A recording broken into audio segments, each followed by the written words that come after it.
I'm an illustration agent, which means I work with a bunch of skilled illustrators on all kinds of projects every day. And in this video, I'm going to share what I've learned from them. My job gives me an insight into how different illustrators work. A lot of illustrators work alone, and no doubt they wonder if the way they do things is the right way. What I've discovered is that there is no right way. Everybody is building their own processes for doing things and their own style. As long as they can deliver what the client wants, they can run their freelance business however they like. But the things professional illustrators have in common are worth talking about. So I've got a list of 10 things here that I've learned from working with professional illustrators that I think are going to be useful to you as you build your own freelance business.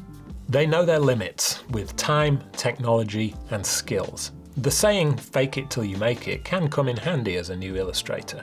Even if you're not getting any work, if you behave like a professional, people will treat you like a professional. That's a great attitude to have. However, if you know you can't finish a project by a certain deadline, don't fake that, because it'll blow up in your face. If you know that you can't animate your work and you tell the client that you can, you're going to get found out pretty quickly. There is no shame in being honest about your limitations. If you can't or don't work quick enough to meet a 3-day deadline, be honest. If you don't know what a 6 sheet is or above the line means, be honest. You're not expected to know everything or be able to spin 100 plates at once. Clients don't know everything. I don't know everything. I ask stupid questions all the time, and you should too.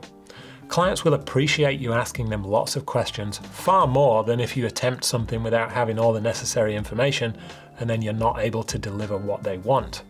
So be honest about your limitations. It may exclude you from some projects right now, but it also gives you an idea of the skills you'll need to work on for the future. They're not afraid to say no. This is very much related to the first point, because sometimes you have to say no, you can't take on a project. Sorry, I'm too busy, or sorry, the budget is too low, or sorry, your brand isn't a good fit for my personal values. People respect honesty, as long as you present it in a professional way. There's no point wasting everybody's time if you know you're not a good fit for the project. But it's not just saying no to projects, it's saying no to a client's endless feedback, or to an unreasonable change to the schedule. You are your own boss, and you set the rules for how you work. If you don't, you'll be saying yes to everything a client wants, and you'll be swept along in their current, making endless fiddly changes and pulling all-nighters to get jobs done. Saying no to people doesn't make you rude. Saying no to people means you respect your own time and skills, and if they can't also respect that, then they're not a good client. They give their opinion. Do you have thoughts? Do you have opinions about subjects? How about feelings? Do you know about things? Of course you do. So why wouldn't you share them? As a commercial artist, you have a client that you have to please. They want something specific from you, but that doesn't mean you can't have an opinion on your own work and what you are making. The commercial half of a commercial artist has to think about the client, but the other half is an artist. You can and should give your opinion on what you think will work best. If the client could do what you could do, they would do it themselves.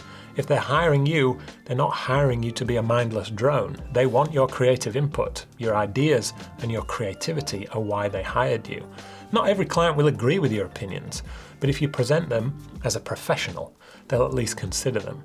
If you can impress clients with your ideas and opinions, not just with your skill with Photoshop, you'll be first on their list when they need more work doing. That's the kind of creative you want on your team. If you're liking this video so far, hit the subscribe button because there's plenty more to come. They work hard. This seems like an obvious one, but I've met some creatives who don't put the effort in. People who expect things to go their way and don't want to have to break a sweat in the process. If you want to make a name for yourself as an illustrator, or for anything that's worth doing, you have to put in the time and the hard work.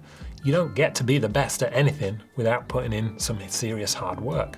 If you don't have the drive to put the effort into learning, improving, trying new skills, getting in touch with clients over and over again, then you'll never be the best you can be. What makes it harder for a job like illustration is that you have to motivate yourself to work hard. There's no boss telling you to be at work by 9 o'clock 5 days a week. An illustrator I used to work in a studio with told me that he makes his own look. He'd be in that studio 5 days a week, sometimes 6, sometimes 7, even if he didn't have any real projects on. He'd be in there practicing, making himself the best he could be, and he's a bloody good illustrator now. The harder you work, the luckier you'll get. They're organised. Another obvious one, I hope. Be organised. Keep a calendar, set reminders. Stick post-it notes to your forehead if you have to. Don't let a client see that you're a disorganised mess, even if you are. The artists I like to work with the most are the organised ones. They make my job easier and they make the client's job easier. That is very important. Artists can be pretty disorganised. You can't be good at everything. But even if there's a jumble of 1,000 icons on your desktop and you write notes on your hand to remind you to wash your clothes, be organised where it counts. Keep your deadlines and keep your finances and your files in order. They are nice people. I don't think I'm stepping out of line here when I say that clients prefer to work with nice people. I've worked with plenty of people I don't like in my life, and it's made my life miserable at times. I'm now in a position where I don't have to work with many unpleasant people. If you are humble, grateful, and nice to people, you will have more opportunities in your career. They try new things.